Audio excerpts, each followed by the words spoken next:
Você já parou para pensar de onde vem de verdade o sabor do Brasil? Aquele acarajé vendido na rua, a feijoada de domingo em família, o vatapá servido nas festas, o angu simples que atravessou gerações. Muitos dos pratos que hoje consideramos tipicamente brasileiros não nasceram em palacetes, nem foram criados em cozinhas aristocráticas, muito menos saíram de livros refinados de receitas europeias.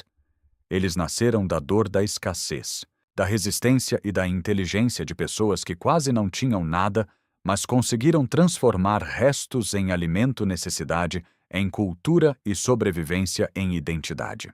Grande parte da culinária brasileira foi moldada pelas mãos de africanos escravizados, trazidos à força para o país ao longo de séculos. Eles chegaram carregando sofrimento, mas também trouxeram algo que jamais poderia ser apagado: conhecimento. Conhecimento sobre temperos, sobre modos de preparo, sobre conservação, sobre o uso de grãos raízes, azeites, pimentas e técnicas capazes de extrair sabor até do que parecia improvável. Em um ambiente de violência extrema, essas pessoas criaram, adaptaram e preservaram saberes que se tornariam a base de muitos dos pratos mais amados do Brasil. O que hoje chamamos de tradição, muitas vezes começou como improviso. O que hoje chamamos de patrimônio, muitas vezes nasceu da exclusão. E justamente por isso, essa história precisa ser contada com respeito. Porque falar de comida, neste caso, não é apenas falar de sabor. É falar de memória, de herança, de resistência cultural e de humanidade. Neste vídeo vamos mergulhar em 25 alimentos que ajudam a contar essa trajetória. São pratos simples e complexos, ao mesmo tempo humildes na origem, gigantes no significado. Cada receita guarda marcas de um passado duro, mas também de uma criatividade extraordinária. Para entender o verdadeiro sabor do Brasil, precisamos olhar para essa história de frente e reconhecer quem de fato ajudou a construí-lo. Para entender de verdade esses pratos, não basta olhar para os ingredientes, é preciso compreender o contexto histórico em que eles nasceram. Durante séculos, milhões de africanos foram arrancados de suas terras e trazidos à força para o Brasil. Eles vinham de diferentes regiões do continente africano, principalmente da África Ocidental e Centro-Ocidental, áreas que hoje correspondem a países como Nigéria, Benin, Gana, Angola e Congo, além de regiões influenciadas por culturas islâmicas. Cada grupo carregava consigo conhecimentos únicos. Os povos iorubás, por exemplo, dominavam o uso do azeite de dendê, do inhame e do feijão fradinho. Já os povos bantus tinham profundo conhecimento no preparo de grãos raízes e técnicas de cozimento lento. Outros grupos traziam saberes sobre especiarias, arroz e combinações de sabores complexas. Quando chegaram ao Brasil, esses conhecimentos não desapareceram, eles se adaptaram. Aqui, esses saberes africanos encontraram ingredientes completamente novos. A mandioca, o milho e diversos peixes locais, já utilizados pelos povos indígenas, passaram a fazer parte dessa nova cozinha. Ao mesmo tempo, os colonizadores portugueses introduziram outros elementos como a carne de porco, o bacalhau e o açúcar. O que surgiu desse encontro não foi uma simples mistura, mas uma verdadeira reinvenção culinária. Mas existe um detalhe crucial que define essa história: os africanos escravizados não tinham acesso aos melhores ingredientes. Eles recebiam as sobras, ossos, vísceras, pés, cabeças, rabos, partes que eram desprezadas pelos senhores. Aquilo que era considerado lixo por uns tornava-se a base da alimentação de outros. E é exatamente aí que nasce algo extraordinário. Com técnica, paciência e criatividade, esses cozinheiros transformaram restos em pratos ricos, nutritivos e cheios de sabor. Sabiam que o cozimento lento podia extrair o máximo de ossos e cartilagens. Sabiam equilibrar temperos, criar texturas e potencializar ingredientes simples. Essa cozinha não nasceu do luxo, mas da necessidade. Não foi planejada em livros, mas construída no dia a dia sob condições extremamente difíceis. Ainda assim, ela resistiu, evoluiu e se espalhou. O que hoje reconhecemos como culinária brasileira é em grande parte resultado direto dessa resistência silenciosa. Uma cozinha que carrega dor em sua origem, mas também inteligência, adaptação e uma capacidade impressionante de transformar o pouco em muito. Agora vamos conhecer esses pratos de perto. Cada um deles é uma prova viva de que, mesmo nas condições mais duras, a cultura encontra formas de sobreviver. Agora que entendemos o contexto, é hora de olhar para os pratos. E começamos com aquele que talvez seja o mais famoso de todos: a feijoada.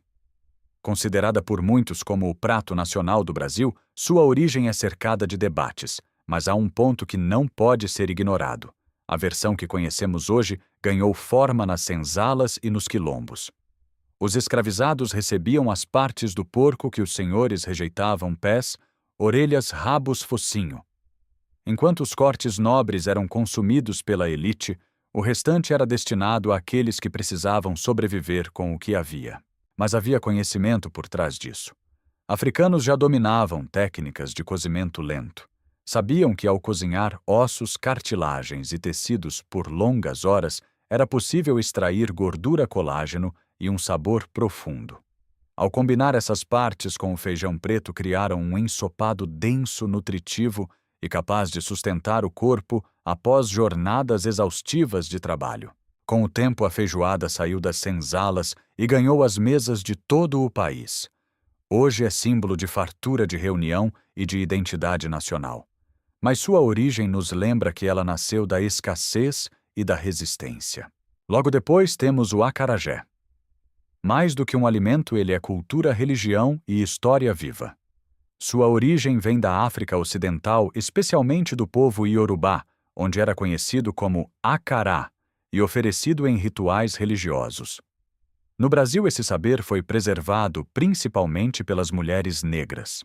Muitas delas, conhecidas como ganhadeiras, vendiam acarajé nas ruas. Era uma forma de sustento, mas também um caminho possível para conquistar a liberdade.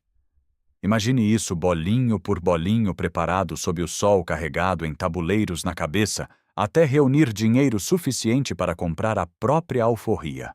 O acarajé carrega essa história em cada detalhe. A receita, apesar de simples, exige técnica. O feijão fradinho é descascado, triturado e batido até incorporar ar, um passo essencial para garantir leveza. Depois, a massa é frita em azeite de dendê bem quente, resultando em uma casca crocante por fora e macia por dentro. Até hoje, as baianas de acarajé, vestidas de branco e com seus turbantes, mantêm essa tradição viva nas ruas. Seguimos para o vatapá, um prato que representa perfeitamente a fusão cultural que define a culinária brasileira. De um lado, temos ingredientes e técnicas africanas, como o dendê, o gengibre e a pimenta.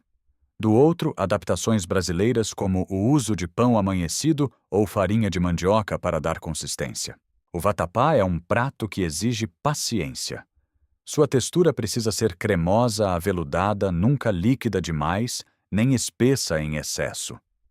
Para alcançar esse equilíbrio, é necessário mexer constantemente, adicionando leite de coco aos poucos, ajustando com caldo de peixe ou camarão. É uma construção lenta, quase artesanal. Não por acaso quem dominava essa técnica era altamente respeitado.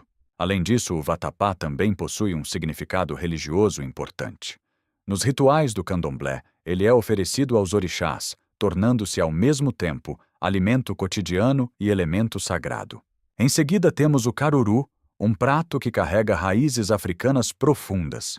Feito com quiabo dendê e camarão seco, ele tem origem em ingredientes trazidos do continente africano.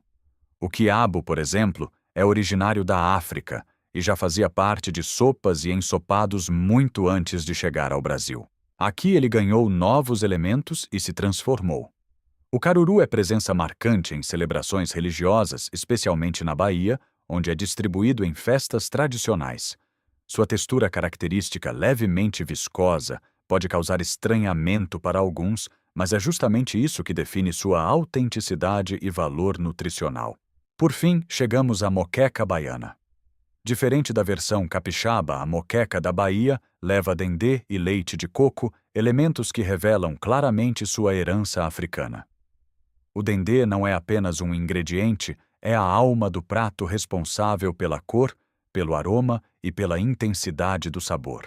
A técnica de cozinhar o peixe lentamente, muitas vezes em panela de barro, também tem raízes africanas. O resultado é um ensopado perfumado vibrante, em que o peixe é cozido de forma delicada, mantendo sua textura. Servido com pirão, ele forma uma combinação que atravessou gerações. Hoje, a moqueca baiana é reconhecida como patrimônio cultural, mas sua essência continua ligada às mãos que a criaram, mãos que transformaram ingredientes simples em algo extraordinário. Seguimos agora para um grupo de pratos que revelam não apenas técnica, mas também identidade, celebração e sobrevivência em diferentes níveis. Começamos com o chin-chin de galinha, um dos pratos mais marcadamente africanos presentes na culinária brasileira. O próprio nome já denuncia sua origem. Chin-chin vem de termos africanos ligados à ideia de um refogado bem temperado, rico em camadas de sabor. E isso se reflete diretamente na receita. A base do prato combina galinha com camarão seco, amendoim torrado, castanha de caju-gengibre e azeite de dendê. Essa mistura de proteínas, carne de ave com frutos do mar é bastante comum na culinária da África Ocidental. No Brasil, o prato ganhou pequenas adaptações, como a adição de leite de coco ou diferentes tipos de pimenta, mas manteve sua essência. O chin-chin não era um prato cotidiano nas senzalas. Pelo contrário, era preparado em ocasiões especiais em momentos de celebração. Isso porque utilizava ingredientes mais difíceis de obter. Era, portanto, um prato de festa, de encontro, de reafirmação cultural. E quando bem feito, com seu molho espesso, encorpado e profundamente aromático, ele revela toda a complexidade de uma tradição culinária que sobreviveu ao tempo. Em contraste com essa riqueza, temos o angu, talvez o símbolo mais direto da dureza da vida nas senzalas. Simples em sua composição, basicamente fubá de milho cozido em água com um pouco de sal. Quando havia o angu, era alimento de sobrevivência. Era barato, fácil de preparar e suficiente para manter o corpo funcionando. Mas até na simplicidade existe técnica. O fubá precisa ser mexido constantemente para evitar a formação de grumos. O movimento deve ser contínuo, quase ritmado, até que a massa atinja uma textura lisa e cremosa. Quando deixado esfriar, o angu endurece e pode ser cortado ou até frito, criando novas formas de consumo. Apesar de sua origem humilde, o angu atravessou o tempo. Hoje ele aparece em versões mais elaboradas, acompanhando pratos sofisticados. Ainda assim, sua essência permanece como símbolo de resistência e adaptação. Em seguida temos o mungunzá, também conhecido como canjica, em algumas regiões do Brasil. À primeira vista pode parecer um prato simples, milho branco, cozido com leite, açúcar e canela. Mas sua história revela uma fusão cultural profunda. O milho é um ingrediente de origem americana amplamente utilizado pelos povos indígenas. Já a técnica de cozinhar grãos com leite e adoçá-los tem raízes africanas, especialmente em preparações com sorgo e outros cereais. No Brasil, esses saberes se encontraram e deram origem ao mungunzá. O preparo exige tempo e paciência. O milho precisa ficar de molho por longas horas, às vezes dias, para amolecer. Depois é cozido lentamente até atingir uma textura macia, quase cremosa. Em algumas versões, o leite de coco substitui o leite comum, reforçando ainda mais a influência africana. O mungunzá se tornou presença constante em festas juninas, especialmente no Nordeste, sendo servido quente e reconfortante, muitas vezes associado à memória afetiva e à convivência familiar.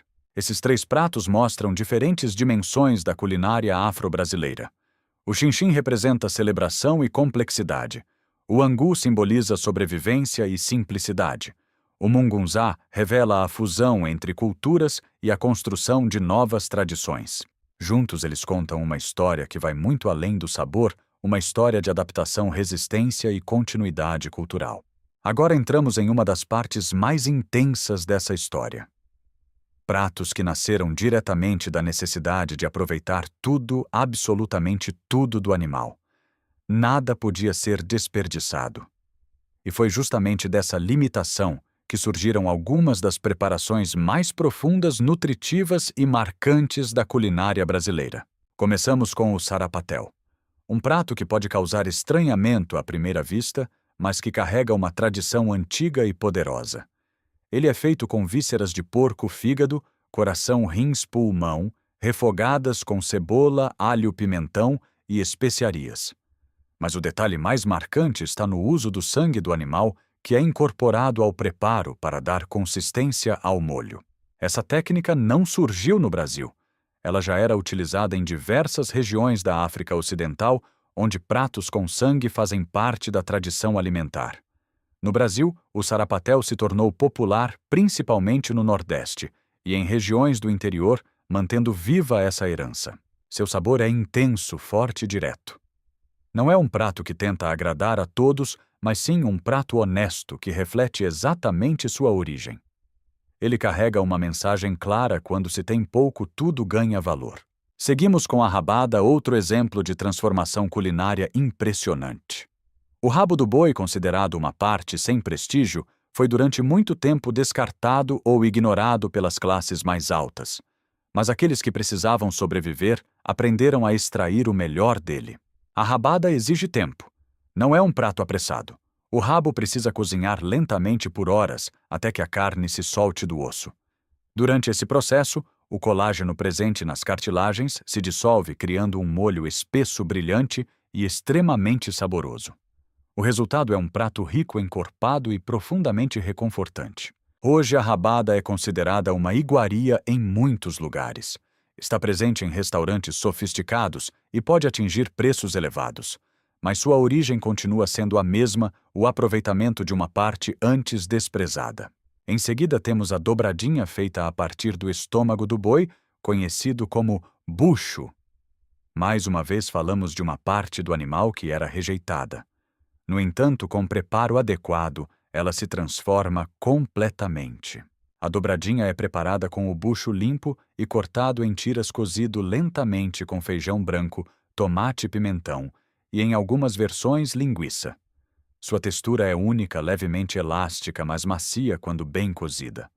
O sabor é marcante e para muitos está profundamente ligado à memória afetiva. Assim como outros pratos dessa categoria, a dobradinha demonstra a habilidade de transformar o que era considerado inferior em algo nutritivo e cheio de sabor. É uma culinária baseada em conhecimento, não em luxo. Por fim, chegamos ao mocotó. Talvez um dos exemplos mais claros de como partes ignoradas podem se tornar extremamente valiosas. O mocotó é feito a partir dos pés do boi, incluindo ossos, tendões e cartilagens. Quando cozidos por longas horas, esses elementos liberam um caldo espesso, gelatinoso e rico em colágeno. Esse caldo não apenas sustenta, mas também nutre de forma profunda. Em tempos de escassez, era exatamente esse tipo de alimento que garantia energia para enfrentar dias de trabalho pesado. O mocotó nasceu nas senzalas, mas ao longo do tempo ganhou espaço em diferentes regiões do Brasil, especialmente em grandes centros urbanos. Hoje é comum encontrar casas especializadas nesse prato, frequentadas por pessoas que reconhecem seu valor nutricional e cultural. O que une todos esses pratos é uma lógica muito clara: nada se perde. Cada parte do animal tem potencial desde que se tenha conhecimento para utilizá-la. E esse conhecimento foi trazido, preservado e desenvolvido por aqueles que, mesmo em condições extremamente difíceis, conseguiram criar uma cozinha rica, eficiente e cheia de identidade. Esses pratos não são apenas receitas, eles são prova de inteligência prática, de adaptação e de resistência. São o resultado direto de uma realidade dura, mas também da capacidade humana de transformar necessidade em criação. Depois de explorar os pratos feitos a partir do aproveitamento total do animal, chegamos agora a um outro pilar fundamental da culinária afro-brasileira: as preparações à base de farinha-grãos e técnicas de transformação simples, mas extremamente inteligentes. Aqui a criatividade se manifesta na capacidade de adaptar, misturar e reinventar com poucos recursos. Começamos com a farofa de dendê, talvez uma das expressões mais claras da fusão cultural que define a cozinha brasileira. De um lado temos a farinha de mandioca, herança indígena. Do outro, o azeite de dendê, profundamente ligado às tradições africanas. Quando esses dois elementos se encontram, nasce algo simples, mas cheio de identidade. A farofa é versátil. Pode acompanhar praticamente qualquer refeição, carnes, peixes, feijão, ensopados.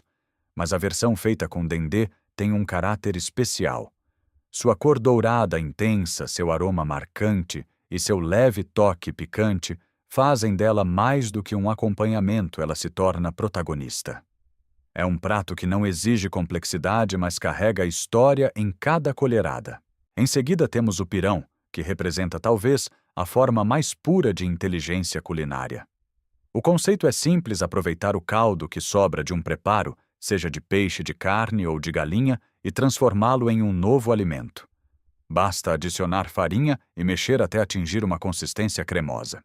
Mas por trás dessa simplicidade existe uma lógica poderosa.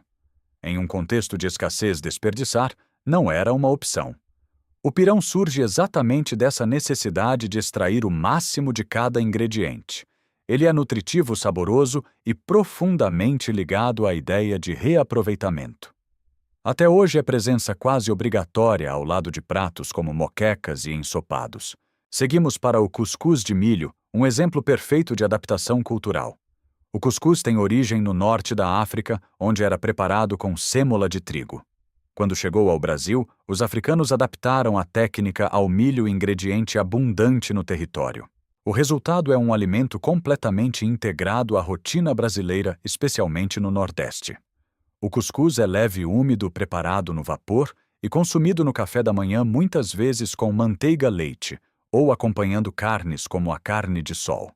A técnica de cozimento em camadas típica do cuscuz original foi preservada, mostrando como o conhecimento atravessou oceanos e se transformou sem perder sua essência. Agora chegamos ao quibe, um prato simples, nutritivo e profundamente ligado à realidade das senzalas.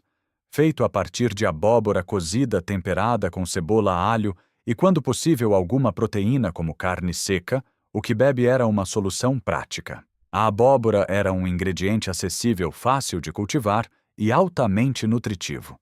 Em um cenário de poucos recursos, ela se tornava base para refeições que precisavam alimentar muitas pessoas. Hoje o quibe é menos presente no dia a dia, mas continua sendo um símbolo importante dessa culinária de subsistência. Por fim, temos a paçoca de pilão, que traz consigo não apenas ingredientes, mas também técnica. A combinação de carne seca com farinha de mandioca socadas juntas em um pilão revela um método de preparo tradicional de origem africana. O ato de socar, triturar e misturar não é apenas mecânico, ele transforma textura, integra sabores e cria um alimento compacto, nutritivo e durável.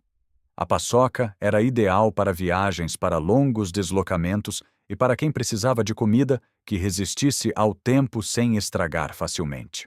Mais uma vez, vemos como a limitação gerou soluções criativas. Cada um desses pratos demonstra que a culinária afro-brasileira não é apenas sobre ingredientes, mas sobre técnica, adaptação e inteligência prática.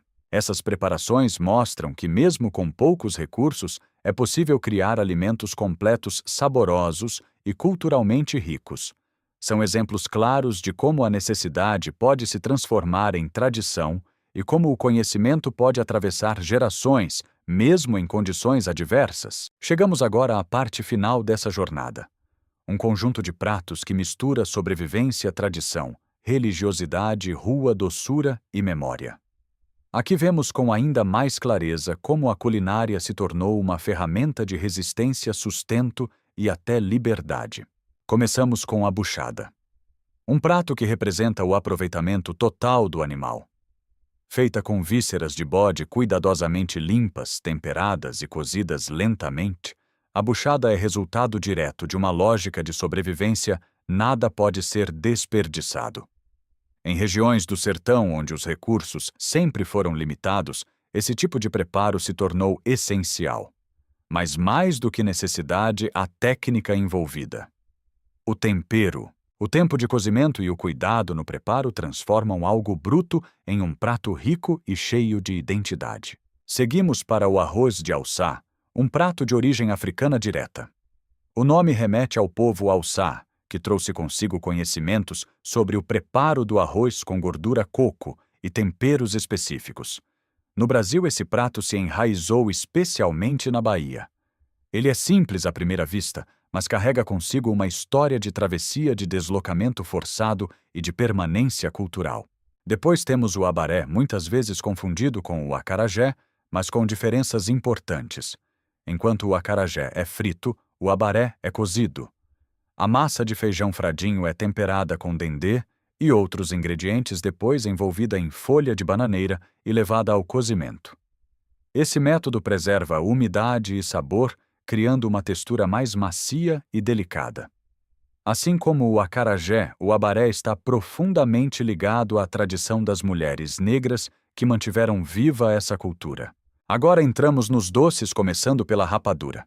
Produzida a partir do caldo da cana-de-açúcar fervido até se transformar em um bloco sólido, a rapadura era uma fonte de energia extremamente importante. Fácil de armazenar, durável e altamente calórica, ela sustentava trabalhadores durante longas jornadas nos engenhos. É um exemplo claro de como algo simples pode ter grande impacto na sobrevivência diária. Em seguida temos o bolo de mandioca. Feito com ingredientes acessíveis como mandioca ralada, açúcar, mascavo, coco e, quando possível, manteiga, esse bolo representava um raro momento de doçura em um cotidiano duro. Era uma forma de celebração simples, feita com o que estava disponível. Hoje ele continua presente em muitas regiões, carregando consigo essa memória afetiva. Outro exemplo é o bolinho de estudante. Pequeno barato, fácil de preparar e vender, ele foi uma importante fonte de renda para muitas mulheres negras, tanto escravizadas quanto libertas. Feito com tapioca, coco e açúcar, esse doce era vendido nas ruas, especialmente em cidades como Salvador. Para algumas dessas mulheres, vender esses bolinhos significava a possibilidade real de conquistar a própria liberdade ou melhorar a vida de suas famílias. Temos também o arroz doce. Embora tenha influência europeia em sua origem, foi nas mãos das mulheres negras que ele ganhou identidade no Brasil. Preparado com leite, açúcar e canela, ele se tornou um alimento de conforto presente em diferentes momentos da vida, de festas a lembranças de infância. Mais uma vez, vemos como técnicas e receitas foram adaptadas e ressignificadas. Por fim, chegamos à papa de fubá. Talvez um dos alimentos mais simples de toda essa lista. Feita basicamente com farinha de milho e água, às vezes com um pouco de açúcar ou leite, ela sustentou crianças e adultos em períodos extremamente difíceis. É a prova de que mesmo o alimento mais básico pode carregar uma história profunda. E é aqui que tudo se conecta. Quando você se senta para comer uma feijoada em um domingo, quando compra um acarajé na rua, quando experimenta um vatapá ou qualquer um desses pratos, você não está apenas se alimentando. Você está participando de uma história que começa com violência, com dor, com o deslocamento forçado de milhões de pessoas, mas também uma história de resistência, de inteligência, de criatividade. Uma história de pessoas que, mesmo nas condições mais desumanas, encontraram formas de preservar sua cultura, sua identidade e sua dignidade. Esses 25 alimentos não são apenas receitas. São capítulos vivos de um passado que não pode ser esquecido.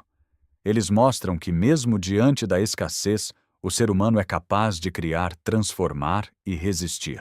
Da próxima vez que você provar qualquer um desses pratos, lembre-se, ali existe muito mais do que sabor. Existe memória, existe luta, existe história. Esse foi mais um episódio de Brasil de Outrora. Se você gostou, deixe seu like, inscreva-se no canal e compartilhe este vídeo, porque histórias como essa precisam continuar sendo contadas. Até a próxima!